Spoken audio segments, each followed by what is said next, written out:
Let's freaking go. Brian Kelly is in a really good spot for the future of LSU football recruiting. I couldn't believe what I saw earlier today about the 2027 recruiting class. Now,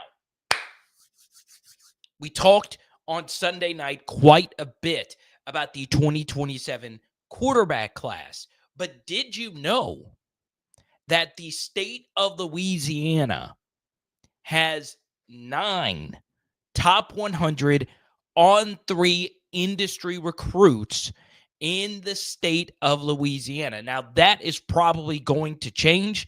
It more than likely will lower.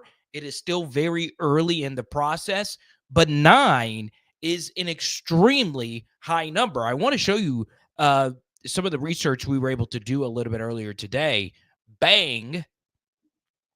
Take a look at this. This is the amount of top 100 recruits in every single recruiting class dating back to 2004. And as you can see, this number is normally around 4. Some years 5. You see that legendary Leonard Fournette class with Speedy Noil. 8 top 100 recruits in the state of Louisiana. In 2022, there were 10. Yes, that's the Emory Jones, Walker Howard, Will Campbell recruiting class. And then, of course, you can go all the way back to 2004, those early Doucette recruiting classes, loaded teams, only 4 top 100 recruits. For 2027, there are 9. But also take a look at 2026. There are 5 top 100 Louisiana recruits, and there's plenty of other players who are just outside the top 100. So when you average all of this together, what do you get? An average of 4.3 top 100 recruits in the state of Louisiana every year. You have 10 in 2022, but you have 9 in 2027 and 5 in 2026. Now, some of them have already committed to other schools. Some of them play the same position. That doesn't mean you're going to land every one of them. That also doesn't guarantee the amount of success that you are going to have. But since Brian Kelly has been at LSU, I want you to see this data yet again. He has had a fertile, moist state of Louisiana to work with. In fact, the recruiting services have gotten smarter. Remember how many Louisiana 3-star recruits would turn out to be very successful? But take a look now. They're doing a better job of rating Louisiana kids higher than they ever have before.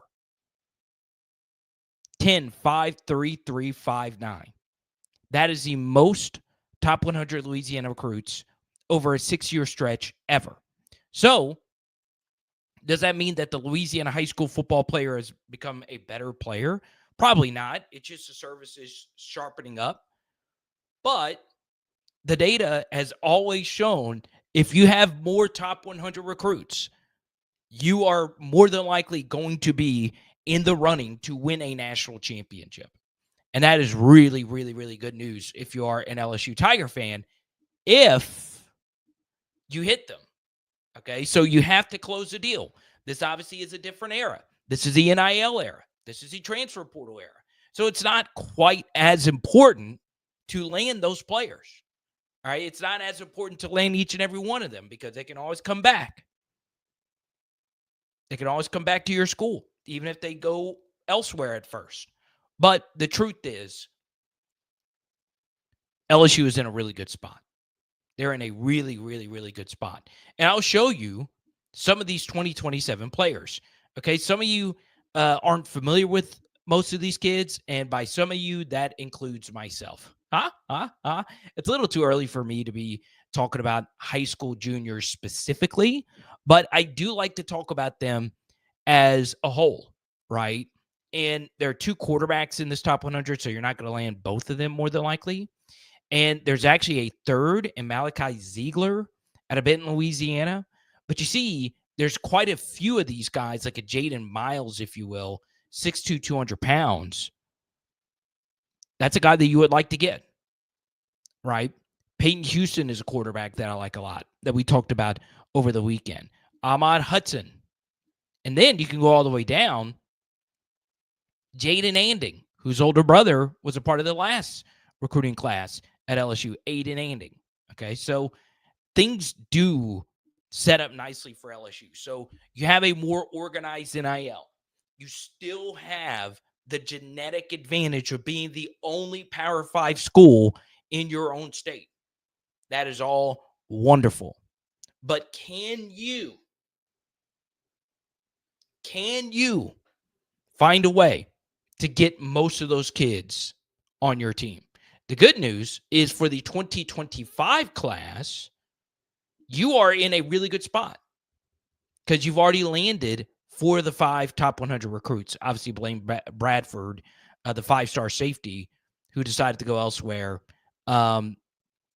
He, of course, is not a part of this class. He is at Ohio State. Now, I do think this is relevant. I'll only bring it up briefly. This was the biggest LSU sports news story of the day. Sydney Berzon, their best pitcher for the LSU softball team, has decided to hit the transfer portal. I thought that was very interesting. I had heard after my live stream on Sunday that there was going to be some shocking portal leaves, or at least shocking on the surface. Apparently, this was not that shocking to people who really follow LSU softball, which is very interesting. Okay. Let's go to Mello. We say hi to Tony the Tiger, J-Red, Tyler, and so on and so on. Coming up here in just a moment, Mr. Matthew Brune of On3 will join us, and he is going to break down the offseason that Kim Mulkey has had up to this point. Now, one thing I do want to include before we continue, okay? I do not feel great. I have a sore throat, mucus, all that stuff. My wife was very sick last week, and now I feel it coming. You know, it's one of those things. As you get older, you can kind of know when you're about to get sick. So we might not go live tomorrow. We might not go too long tonight, but we do have a guest coming up. So if you hear my voice, it's a little bit different, or if you hear a little, that's the reason. And that wasn't a real one. Okay. So it is what it is.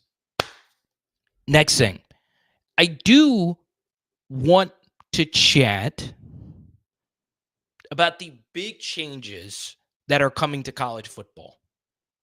And there is one story. There's actually two, but there is one that just broke today that has a huge impact on LSU's current roster. Huge. But I want to go to the bigger one, which is right now the NCAA, and more so the conferences, are trying to reel in NIL and all of that. And basically, what the SEC and the Big Ten are doing right now is they're trying to have a universal way of doing NIL and so on and so on. A salary cap, if you will, which would go against the own schools in the conference's state laws. So, in particular, Tennessee and Vanderbilt in the state of Tennessee, there's a lot going on with that. I just want it to be known that as much as I have pushed back against the SEC and what all they have done wrong here, I would say it would be nice if we can have a uniform set of rules. It would be very, very, very nice. But I don't really find that interesting because I do think this will be drawn out. What I find to be really fascinating is another story involving the Tennessee Volunteers, and it's actually a basketball story that could come into football, all right?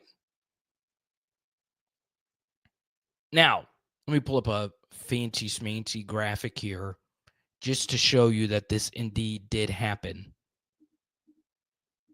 There is a basketball player for the Tennessee Volunteers. Now, why are the Tennessee Volunteers always in the middle of all of this? I don't know.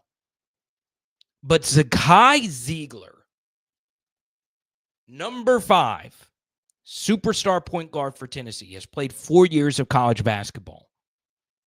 He has played those 4 years of college basketball in 4 years. So he is suing to have his 5th year of eligibility, saying that it's unfair that there is a redshirt rule. And with this redshirt rule, why should I be penalized in my 5th year, my prime athletic year when it comes to being a college athlete? Why am I being penalized for not redshirting? Y'all, we cannot have college sports allowing a 5th year of eligibility. We just cannot have it. I'm sorry. That is not what college sports has been. It's not what it ever should be. But what I would tell you is even with an extra year of eligibility, Ziegler says he would earn an extra $2 to $4 million if he were to win this. The truth is still the same. You do not want athletes getting a 5th year of eligibility. That is not what college sports are. But even though I don't like a rule, if you are an LSU football fan and you do believe that the 2027 LSU Tiger football team can be something, you are cheering for Ziegler. And this is why. LSU has a large number of players that they have brought in this last transfer portal cycle that has played 3 years of college football in 3 years. Meaning they have 2 years of eligibility left to only play 1 year of college football. So what does that mean? Well, let's just say LSU is playing this year and we don't start off with a good season. We're 4 games in. One of these players could say, "Look, I quit. I want to have another year of eligibility."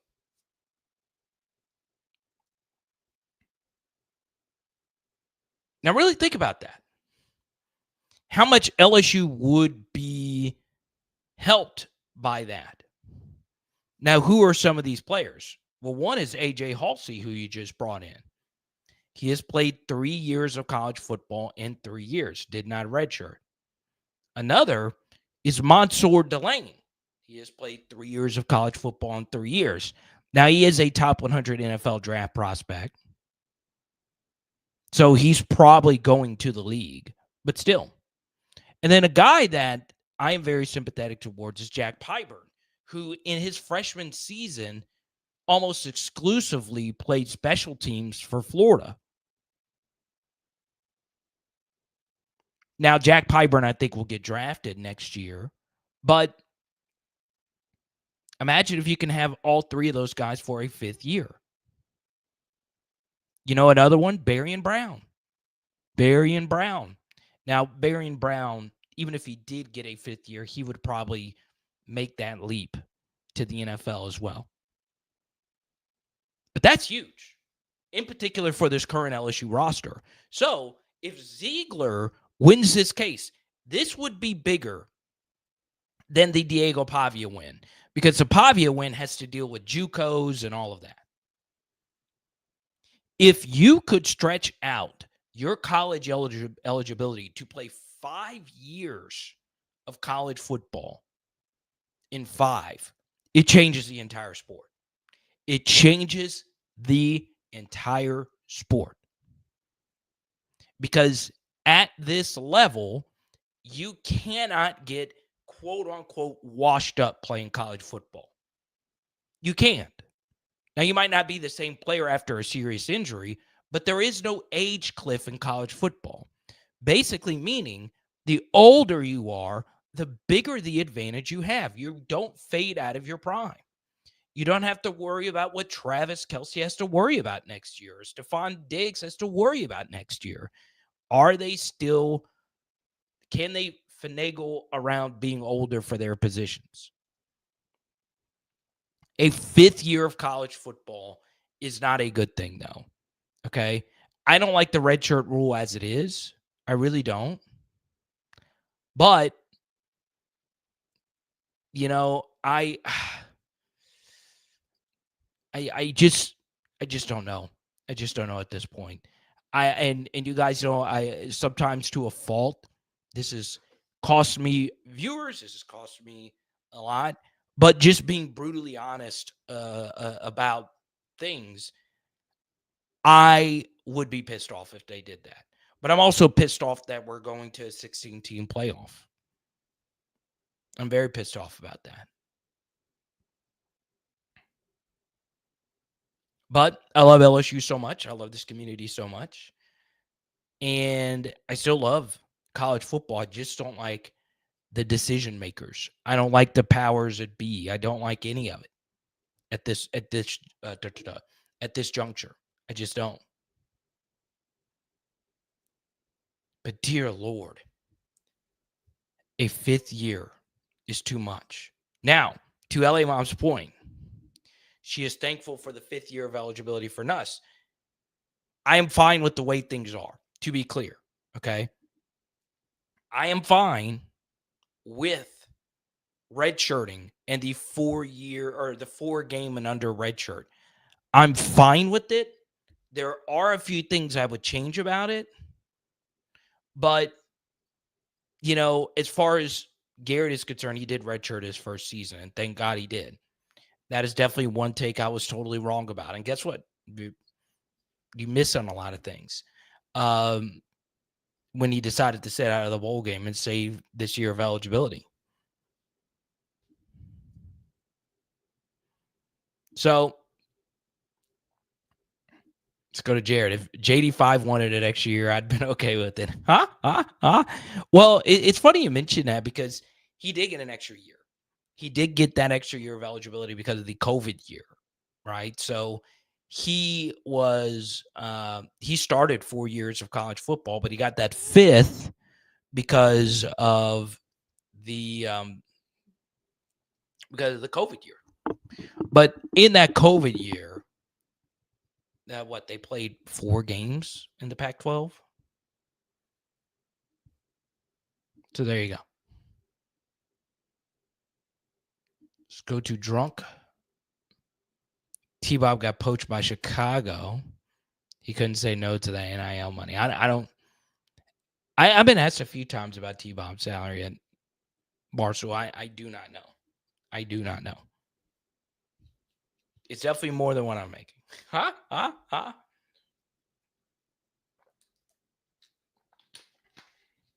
Next thing.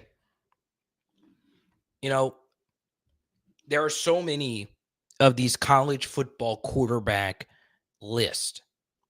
All right. And almost all of these lists have Garrett Nussmeier as a top 10 quarterback in all of college football. One thing I found to be interesting today is, look, I consider myself a good film study analyst.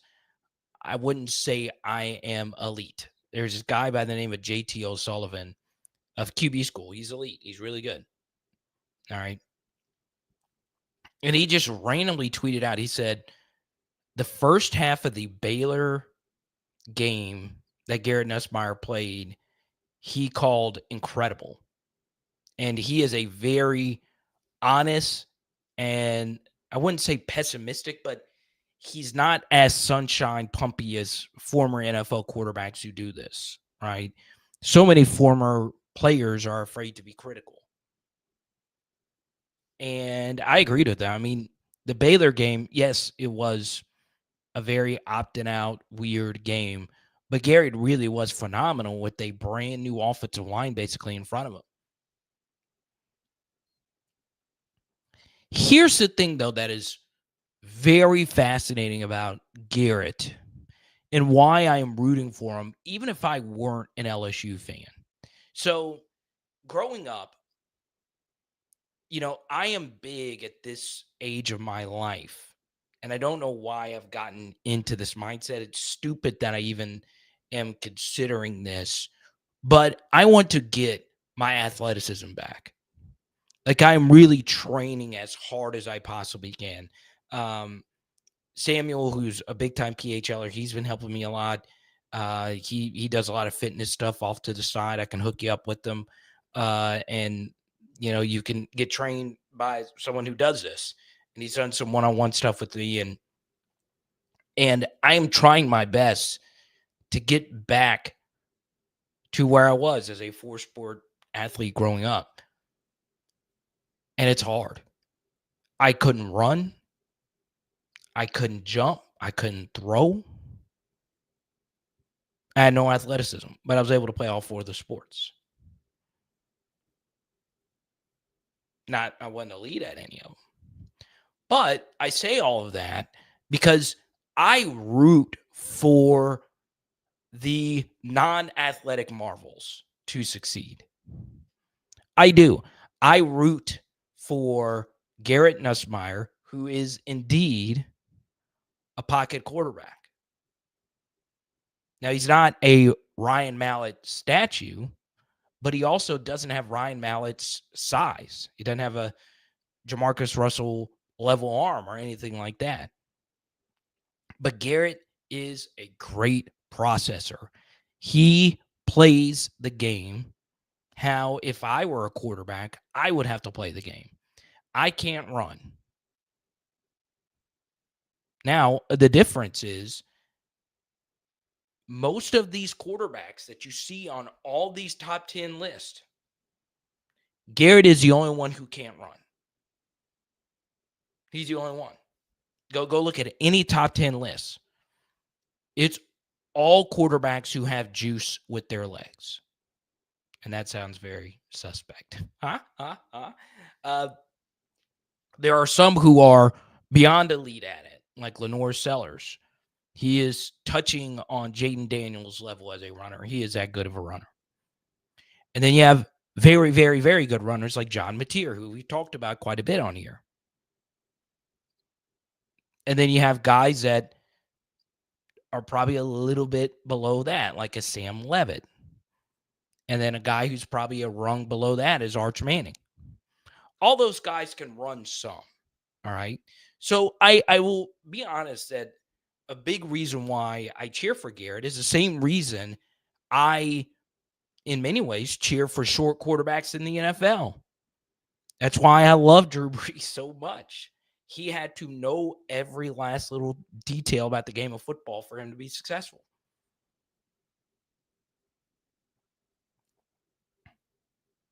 So here's the big thing with Garrett. There were so many opportunities where he had chances to run. And it's not a matter of him being a spectacular runner or anything like that. It's just taking the yards that are given to you because it helps out your protection and it changes the way defenses have to play coverage against you.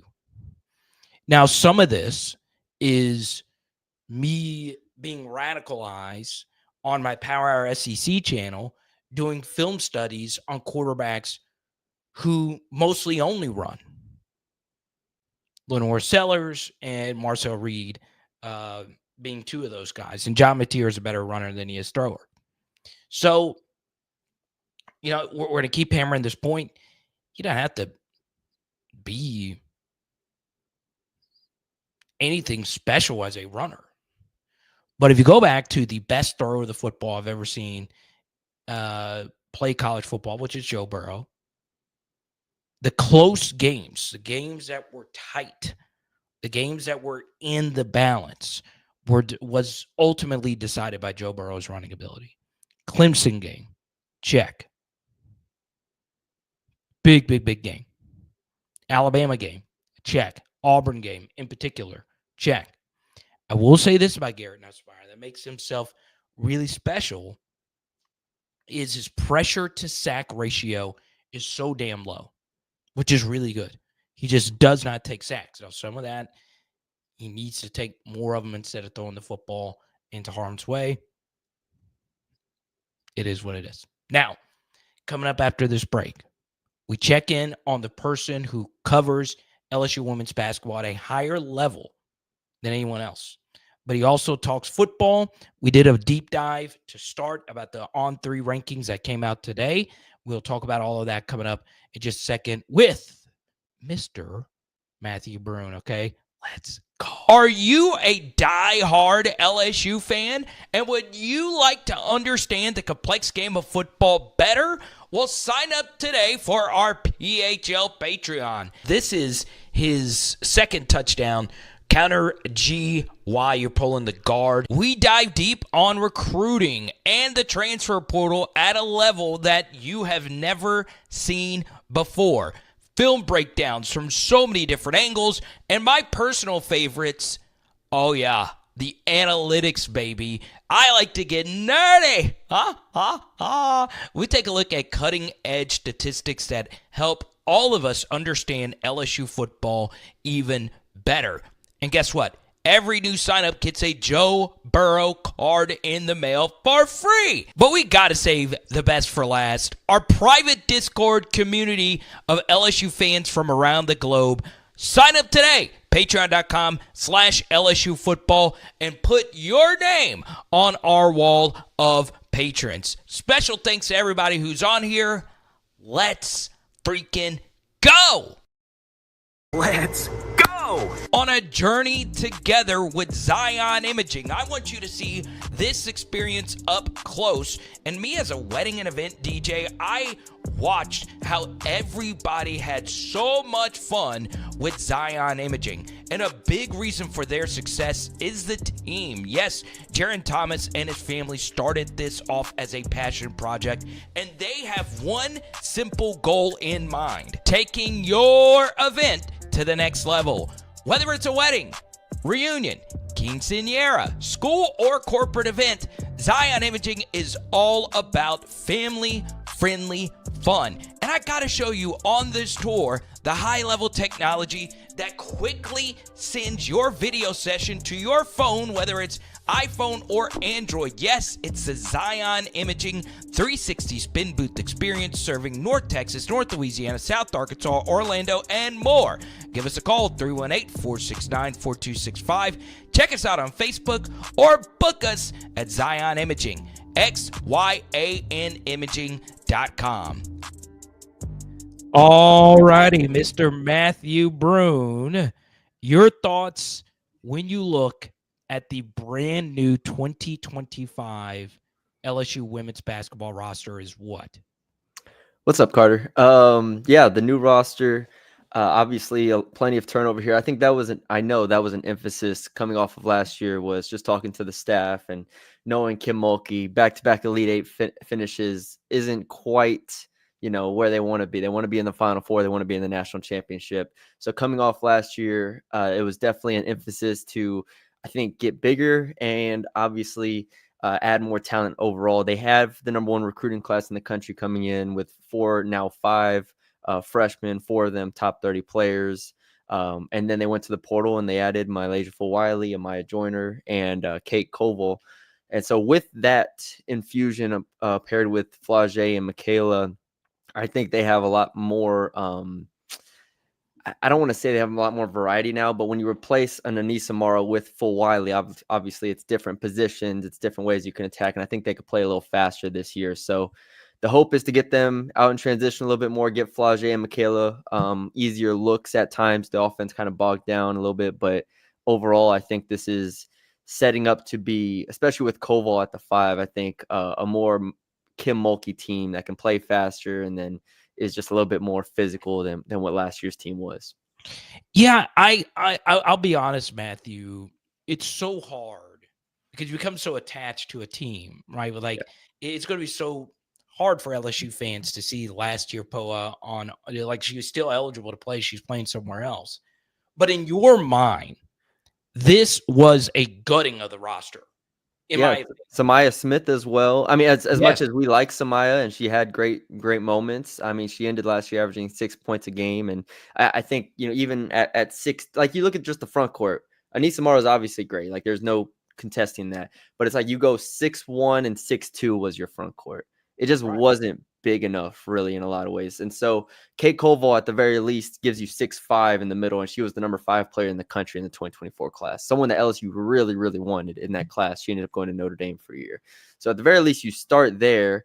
Amaya Joyner, who was first team All AAC player at East Carolina, is about 6'2", 6'3", very physical as well. And then Grace Knox, who's 6'2", a 5-star freshman coming in. So you get bigger right away. We'll see if there's anybody else they add to the roster. I'm not 100% sure right now either way. I think they're looking potentially at maybe adding another big, but we'll see if that ends up coming to fruition. But at the moment, the roster they have right now, you just feel like better with their front court and overall how they pair with Flau'jae and Michaela. Yeah, I've gone back and forth because when Malaysia Fulwiley was rumored to go to LSU, you know, this might be, I mean, you're an NBA aficionado, but Fulwiley reminds me a lot of White Chocolate, right? Mm-hmm. Like, the exciting plays, you see him, they go viral, but how good of a player is she? And White Chocolate was a good player, but he wasn't like, you know, all-time elite John Stockton, Gary Payton level point guard. Do you think that could be the case here? Or do you think Fulwiley could be a starting point guard?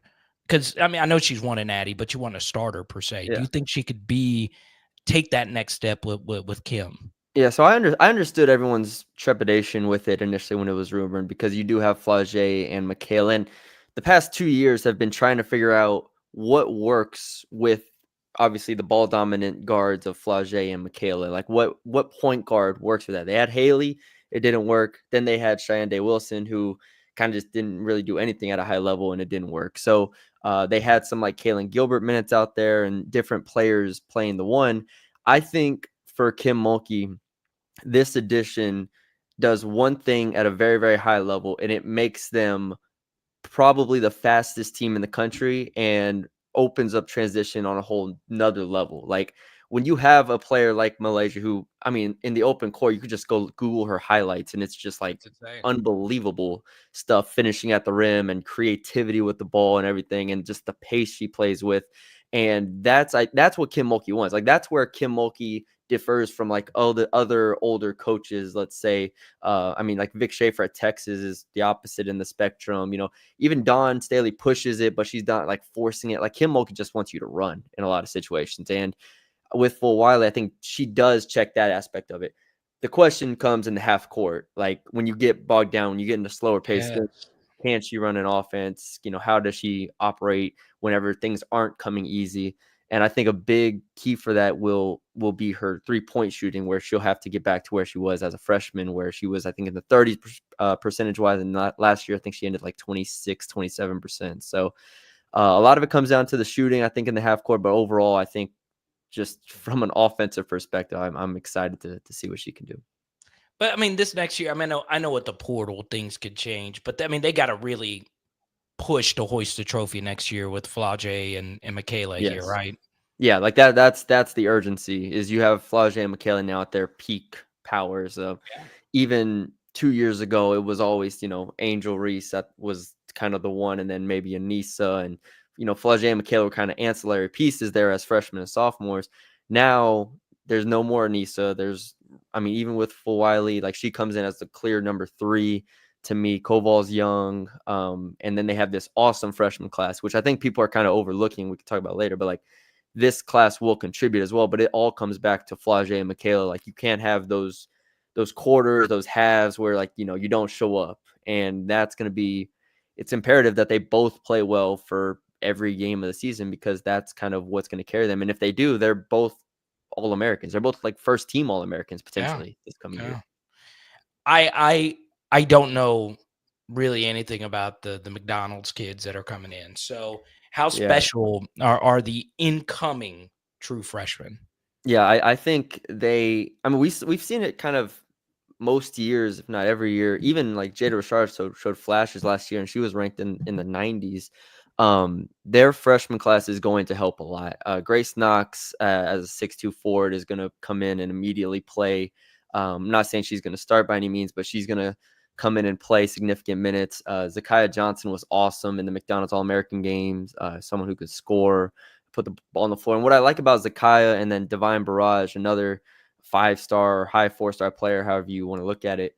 They're both like 6 feet tall, can shoot it, can handle it. Like they're not just getting 5'8" point guards or 5'8" guards. Like these are 6'2" Grace Knox, 6-foot Johnson, 6-foot Barrage, and then Bella Hines is 5'8", 5'9", but she's an absolute scorer, an absolute bucket. So you look at that group. I'm anticipating Knox will play. I'm anticipating one of, if not both of Burridge and Johnson, one or if not both will play there. So they're going to be in the rotation. It's a lot better situation than, I think we talked about is like, the last tier POAs and the kind of picking up players from all around. Ideally, you want to be in the South Carolina, model where you just filter in 5-star after 5-star after 5-star coming in off the bench. And that's what I think Kim Mulkey is intent on doing now. And I think they can do that this year. I just love the recruiting footprint. California, Iowa, Kentucky, New Mexico. Oh, it's incredible. It's incredible. Basketball is already just such a national thing. But when you get to these events, these AAU events, the Nikes, the Adidas, the Under Armours, all this stuff, they're all in one centralized location. And you go to these events and there's hundreds of coaches just lined up everywhere. And so they're all seeing the same thing. So it's not like, football maybe is obviously more regional. Coaches will go out to Shreveport, they'll go out to, Lafayette or wherever to go. But it's such a condensed time period and condensed location where like everybody's seeing one player. It's like, oh, this is the top player in the country. And it's like, it's just kind of how it goes. Regionality matters a lot less in basketball. It still matters to a degree. I think, you go to the Kansas or wherever, Iowa, different states want to lock down their players, but it is definitely interesting to see it on the basketball side where it's just, go get the best players you can. Yeah, I'm so excited about women's hoops. Like, I'm still buying so many like Anissa Morrow cards because I'm gonna miss her so freaking much. Like, she's like my favorite LSU women's basketball player ever. I want to talk to you about the men's team. So for those that don't know, On3, you do everything. So you do football, you do some baseball, but basketball is your wheelhouse. And you actually coach basketball, correct? Yes, I do. AAU in Baton Rouge. I did 15U the last 2 years. I'm doing 16U this year. Okay. So yeah, so we've been going since March. We're wrapping up now. So basketball evaluation is something I know you take very seriously. Your thoughts on what Matt McMahon has done to the men's roster going into next year? Yeah, I think they did everything that I wanted them to do. And I wasn't sure that they were going to be able to check off all these boxes. The late addition of Ron Zipper from Israel was a huge, huge pickup because I wasn't sure they were going to be able to go get that 2 guard that had experience that they could really start there. But they did. I'm not even sure if he's on 3 because he's from Israel. It's not a transfer portal one technically. Oh, okay. So all right. Yeah. But yeah, no, that was a big one. But in general, DJ Thomas or Didon Thomas is the top ranked player in this class in terms of transfers. He's the one that I'm looking forward to the most in terms of just a playmaker that they've wanted. They thought they had it with Jalen Cook, a couple years ago from Tulane. That kind of unfolded where he played like half the season. It didn't really work out. But like Thomas is a bigger, stronger version of Cook. Albeit he's not the 3-point shooter, but he is a guy he ran UNLV's offense as a freshman and as a sophomore. And I think he deserves to be a top 25 player in the transfer portal. So that's where I kind of start. But just in general, not to go through everybody, but just in general, I think their front court can play with anybody now, like physically. Ooh. They're not Okay. small anymore. Last year, Damian Collins was really skinny. Like Jalen Reed was hurt. Like Corey Chest was.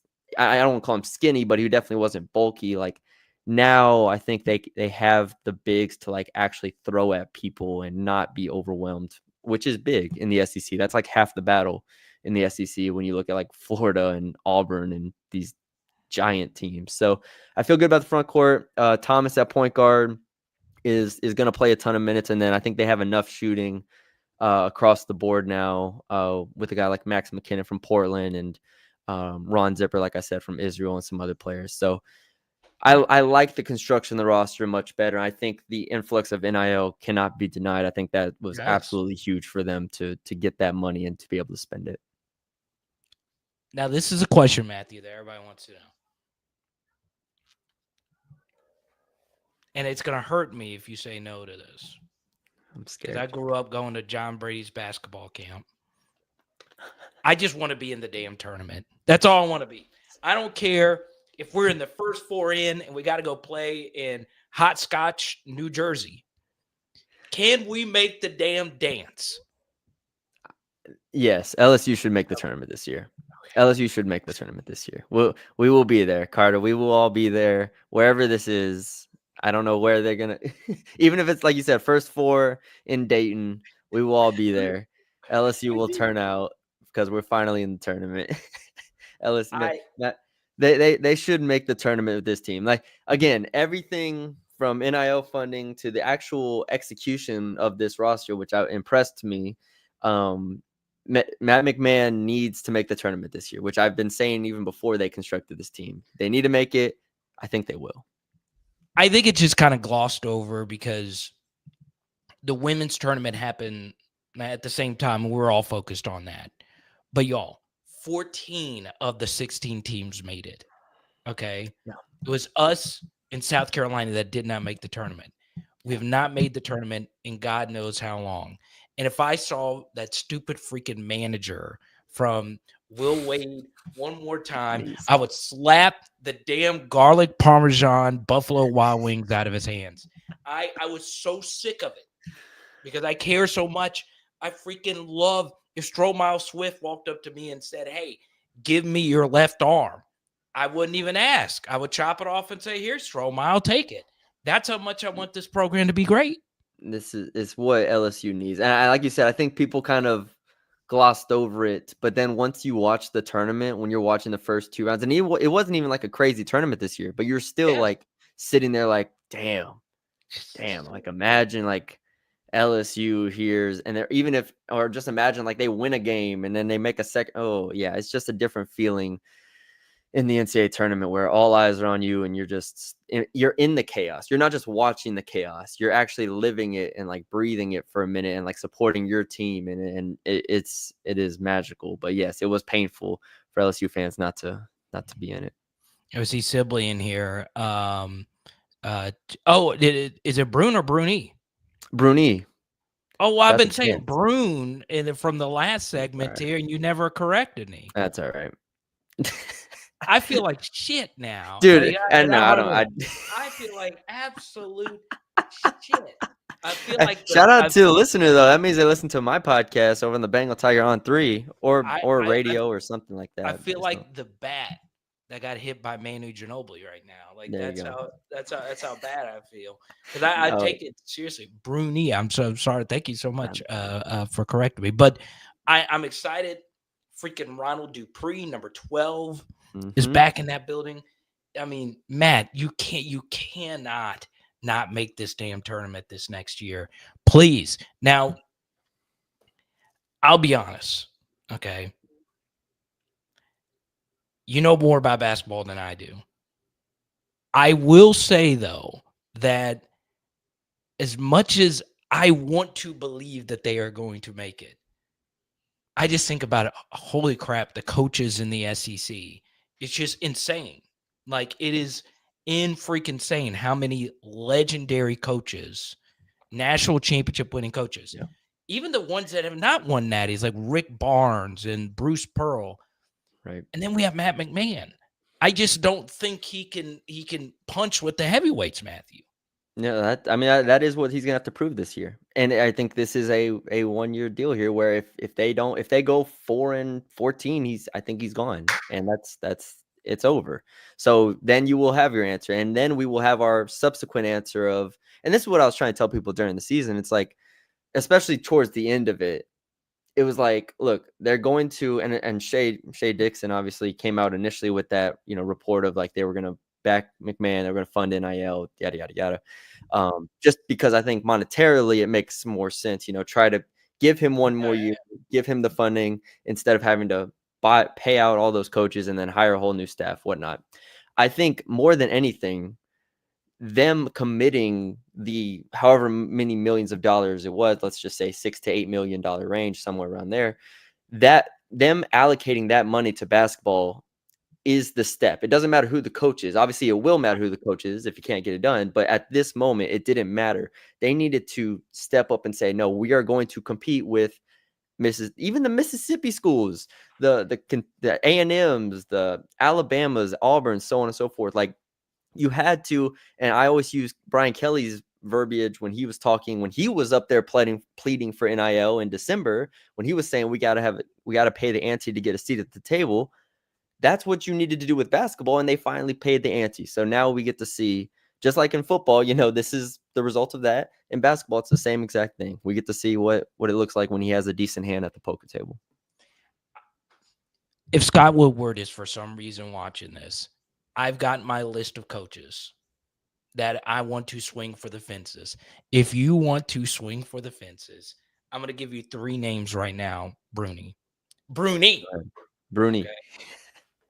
My favorite, best college basketball coach. This is my guy that would never say yes, and you shouldn't even approach him. But if you want to get wild, Rick Pitino. I would do anything for Rick Pitino, who I think is the best college basketball coach I have ever seen personally. Now, I know he's not. I know he's John Wooden, Coach K, all that stuff. But I would call Jay Wright. I look at you, wink, like he's Jay Wright is not answering your call. I don't even know if Jay Wright's phone works anymore. He probably just just sits at home. But he's just out there. He's just existing. But this would be the guy. This would be the guy I think that would be feasible, knowing that in his personal life he has connections to LSU. It would be Tony Bennett. Okay. Who's doing nothing right now.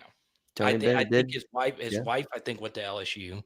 And one thing I would like about Tony, because you're an X's and O's guy, you love all of it, is that I don't think we're ever going to out-recruit Cal or Pope or anyone like that.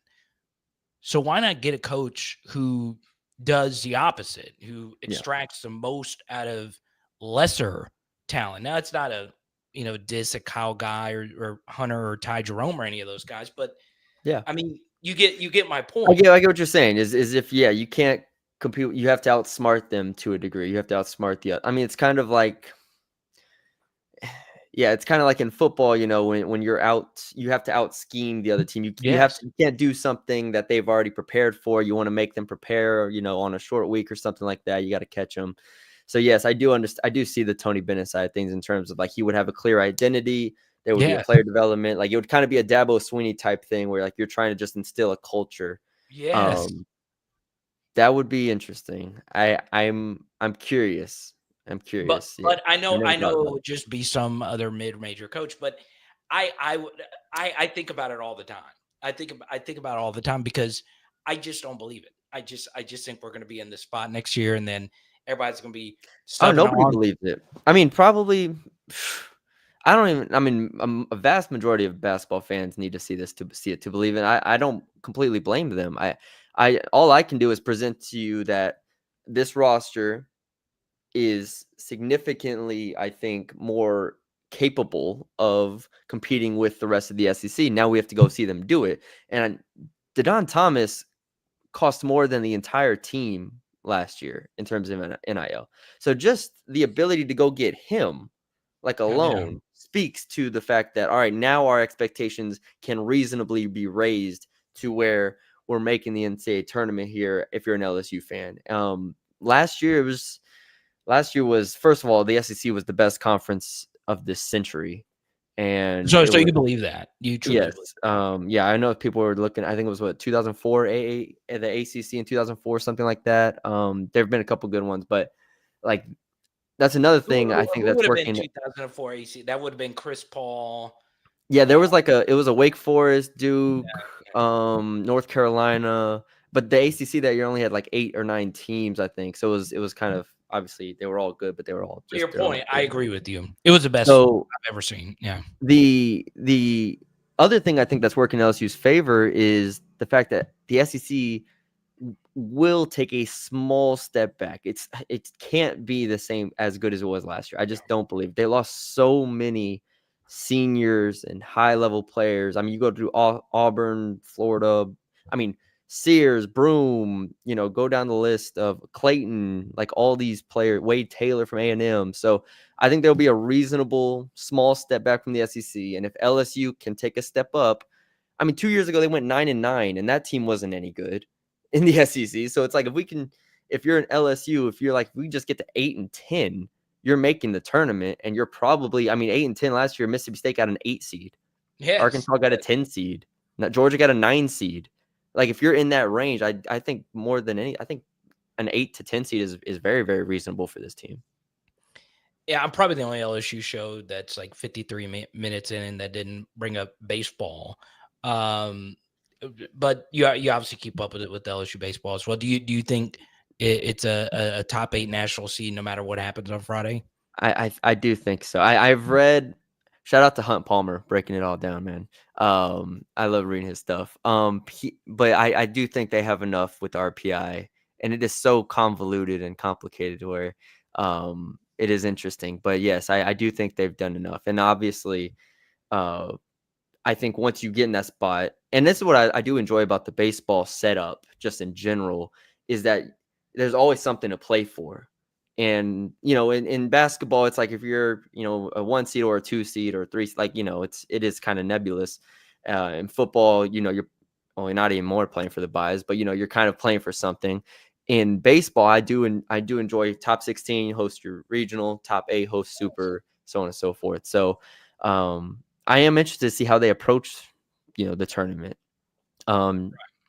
Years past, it's been kind of just get out of there, just survive, and just don't hurt ourselves. But I do think LSU is fine regardless here, and it'll be interesting to see. I've seen the Coastal Carolinas thrown out there. Obviously, that's before my time here, but it's going to be interesting. That was brutal. Yeah. I was here. I just saw it. Well, I will say, like, the Stony Brook one hurt me more, but go look up that one. That was just, but yeah, Coastal was tough. But the Chanticleers, man, you can't live with them, can't live without them. My next question for you is: we are one step closer to football season. Based on since the last time you're on the show, which was during the spring, what has stood out to you the most about this LSU roster after all these portal additions? I feel like there's a lot of places I could go. I think the defensive line, I have hope for that they'll be better than I thought they were going to be with the additions of obviously the defensive ends, Patrick Payton, Jack Piper, and so on. But I do think Sadir Mitchell was someone in the spring that had a better spring. I'm not saying he's going to be a game breaker. I'm not saying he's going to do anything crazy, but I do think he is someone that impressed me enough with his movement at that weight to where he's going to be able to eat blocks up on some key downs and at least not be a liability. I watched his Texas tape, which is tape is loose because he didn't play a ton, but like the snaps he did play at Texas, I was really underwhelmed by the overall effort. I thought it was lethargic a lot of times. Maybe a change of scenery is exactly what he needed because I thought he looked really spry in the spring. So if they can get something from him, and then Bernard Gooden we didn't see in the spring, but if they can get something from him, I feel a lot better about that room just in terms of depth and overall kind of variety there. So defensive line, I would say, is where I kind of start in terms of takeaways from the spring. But, I could go on about any position with this team.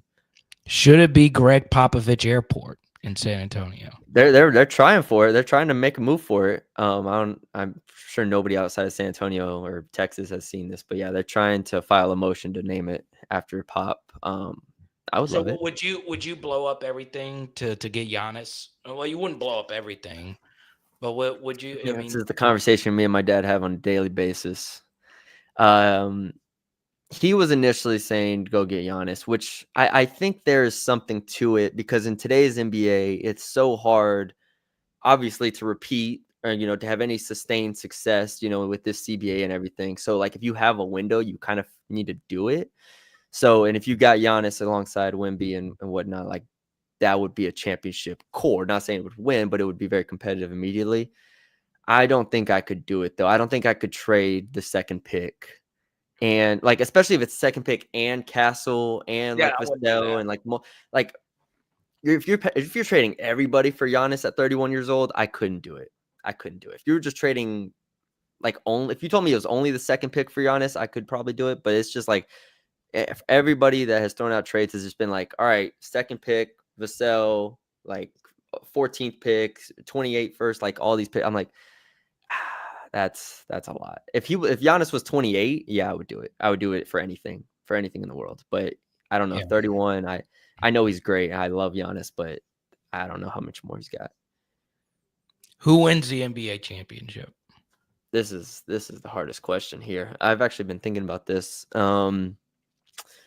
Because I think there is a path for every team playing to win it, like a realistic chance. I haven't looked at like odds or anything, but if you told me the Pacers won it, I wouldn't even be shocked. I think their offense is like that good right now. I think the Pacers could beat the Knicks and like, if they get the Timberwolves in the championship, they could win it.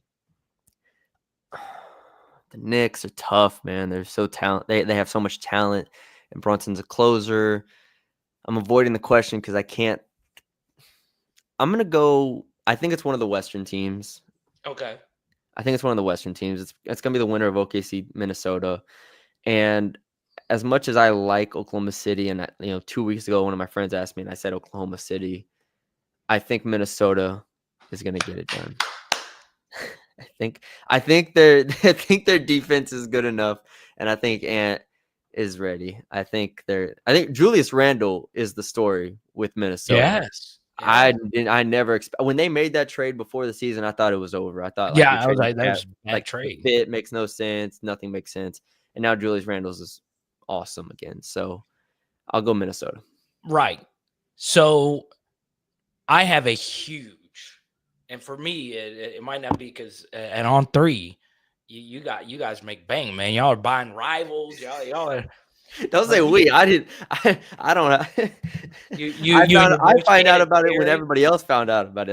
I was not plugged in there, and then we had a company meeting after that to get everybody filled in. But yes, it was a day. Shannon Terry, I am up for sale if you want me to I'll make my pitch. Yeah, for they you. good. But I will tell you, because I think it's my first time publicly saying this, I do have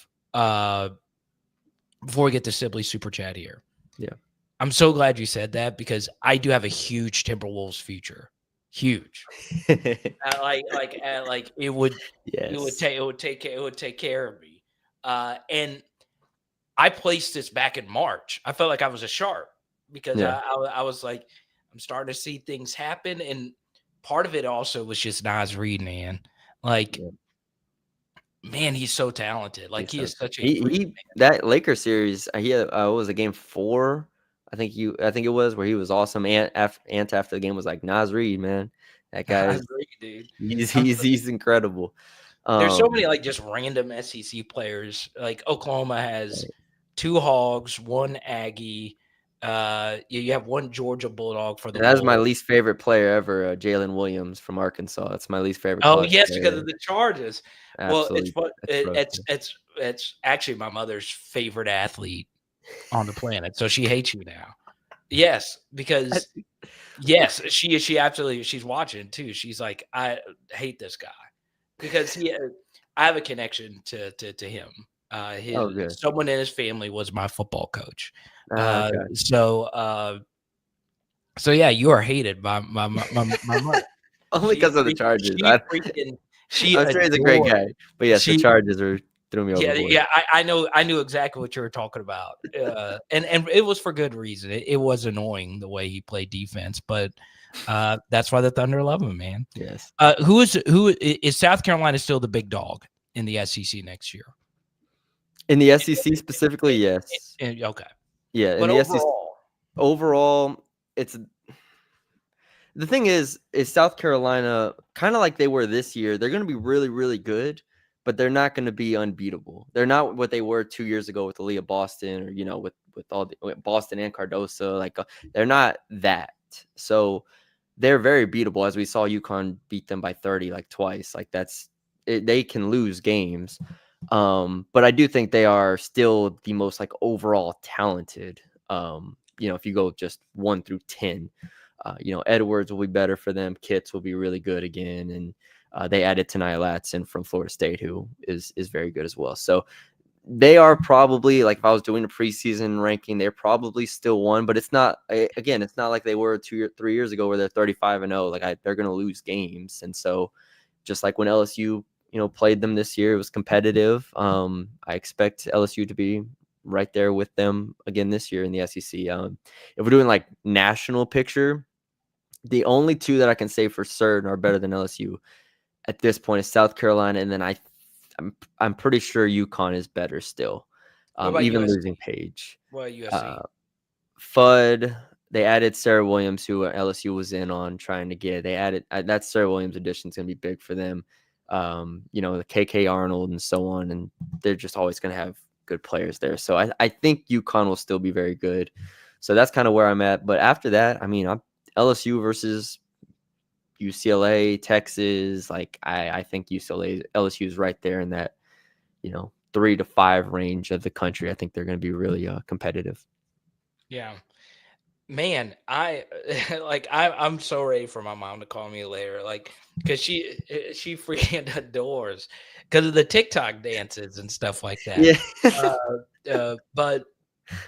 But yeah, I did not think Jalen Williams was going to get a stray on here tonight.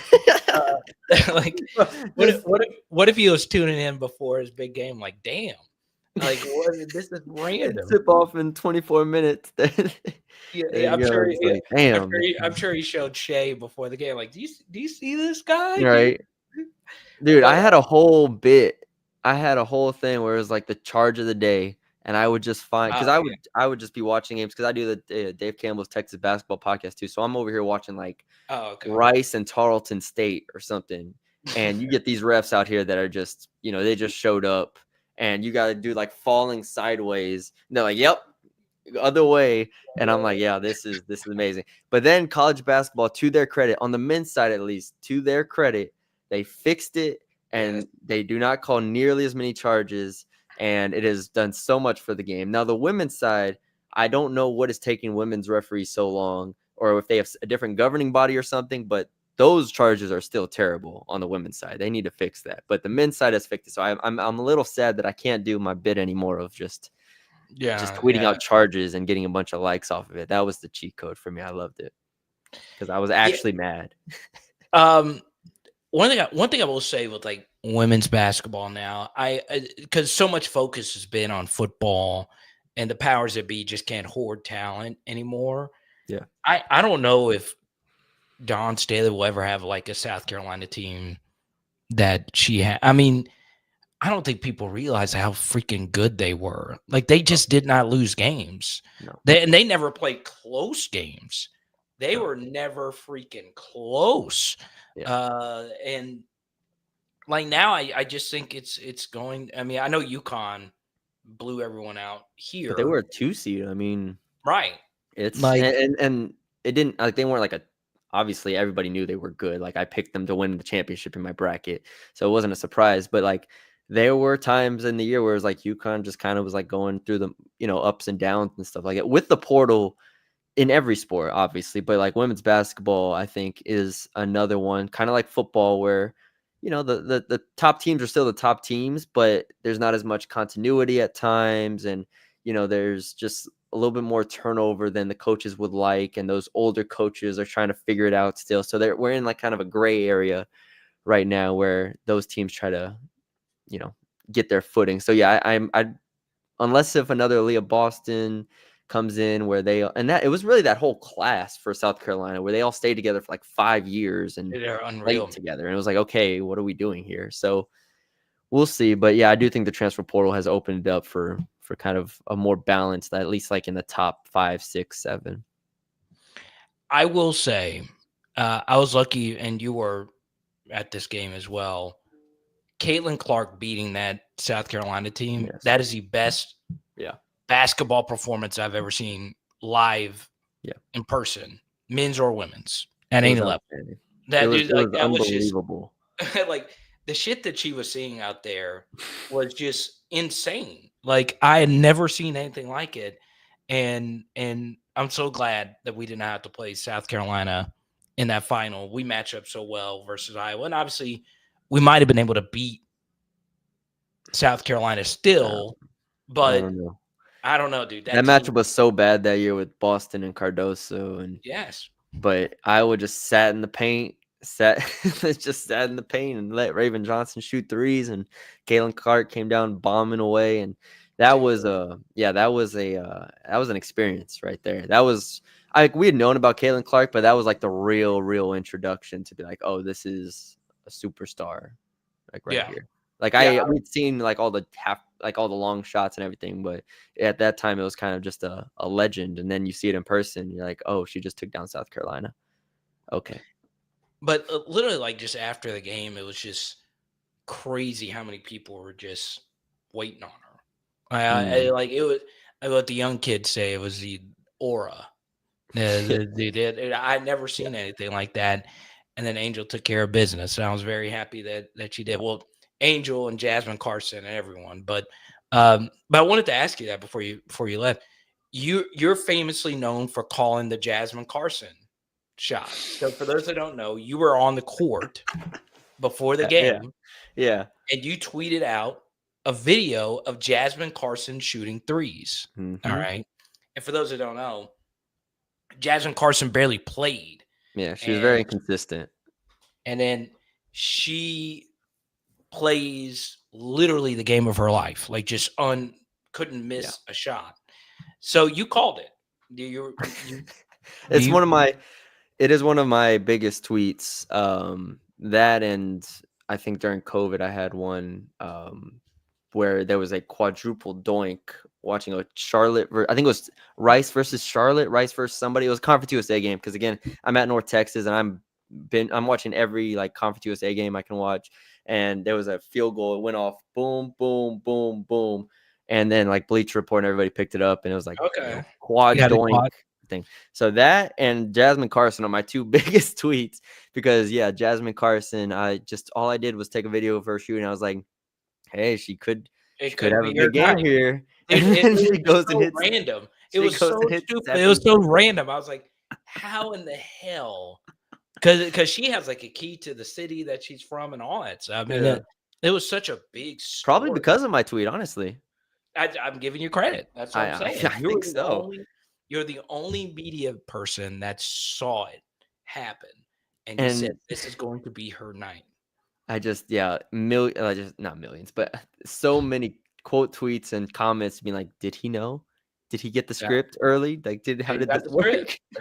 It was like, Jasmine Carson banks in a three right before half. You're like, okay, that's gonna be one of these games. That was a fun experience.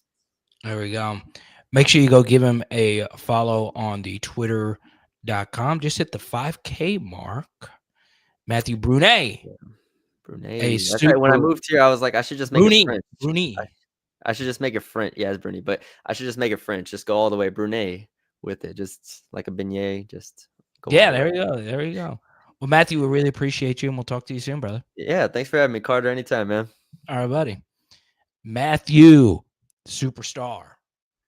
This is the only LSU show that would spend an hour talking basketball at this juncture. But I want you guys to know, I really freaking do care. All right. And I would even go so far to say that the lack of where we need to be in football does not bother me as much as not making the tournament in men's basketball. I know that goes against what you guys know me for is football breakdowns. But it is unacceptable in a 68-team tournament to not make the tournament in 3 seasons. It should never happen at any school. It should not happen, and it's pissing me off, okay? I'm very lucky that at my parents' house, they still have my John Brady basketball camp trophies and stuff. When I was being coached by Brad Bridgewater, LSU basketball is great. So, look, I just want to make the damn tournament. I just do. I don't know any of these transfers. Matthew does. That's why I wanted him on. And he's telling me that we should make it. 14 of the 16 teams made it. We did not make it. That should piss you the hell off.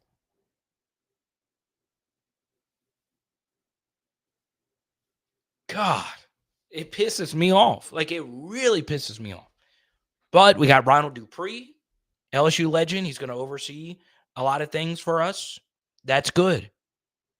That's good. Bring back some of the legends. But Matt McMahon has got to get it together. And I will defend him tooth and nail.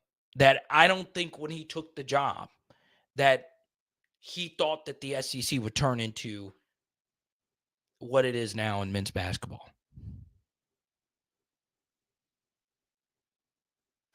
So there you go. I shouldn't have got that riled up. I'm sick. So I've been feeling cruddy all day.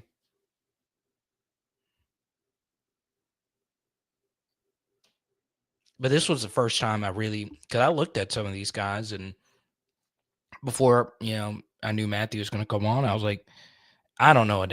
I couldn't tell you.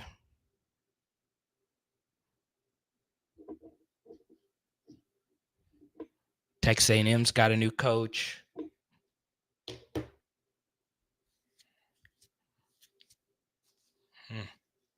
I'll end on this. So when you do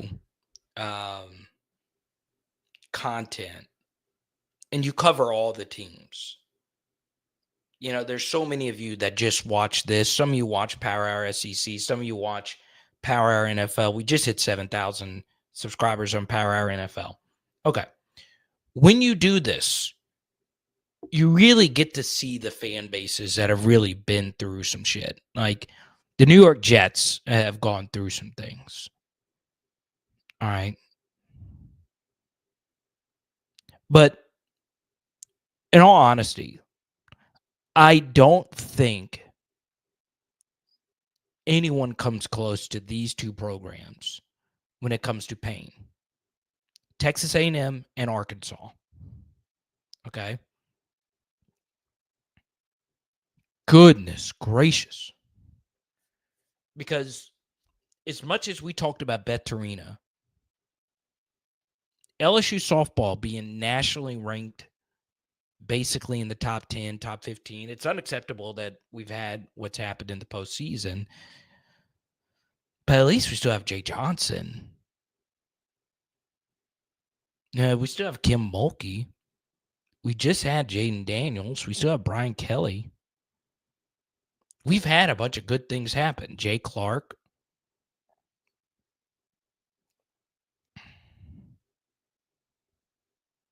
At least we're not Texas A&M. At least we are not them. Because what happened to them versus Liberty in softball this weekend was historic. A 1 seed had never lost in the regionals. Softball. And it happened with Texas A&M. They just won't ever win anything. They just won't. Could you imagine the A&M meltdown if Slosh wins a title his first year at Texas. Sibley is with me. He does not believe in Matt McMahon. At least Arkansas and A&M have good track programs. Yeah, there were some balloons. I think if you do this, the balloons come. Yeah, you got to chunk the deuces. That's kind of a random thing.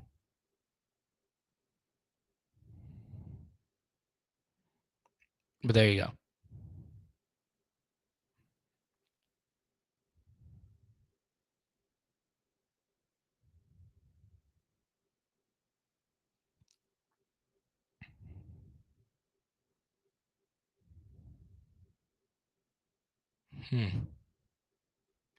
All right, y'all. That'll do it for me. I'm so freaking excited about the single elimination format in Hoover. I love it. I love it. I also love the Timberwolves. I hope they win it all. I need this future bet. It's not I will say, it's not a life-changing amount of money. I'm not going to be able to move to Vegas or anything like that. But it would be nice. Shout out to our top super chatters tonight, Mr. J Red on the Venmo and Mr. Sibley on the YouTube. I'll end on this.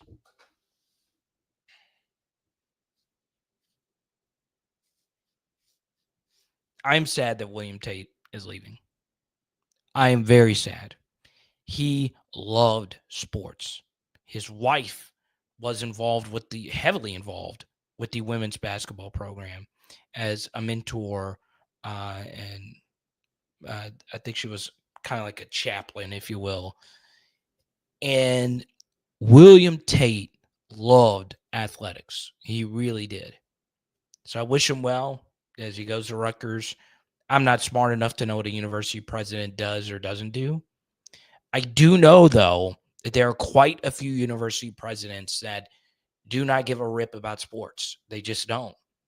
Because, well, the presidents oversee everything. And there are so many presidents that dig their heels into, well, it's all about, academics, and it should be more about academics, and why are we funding this when, the library's falling? I mean, there's plenty of presidents out there that do that kind of stuff, right? William Tate loves sports.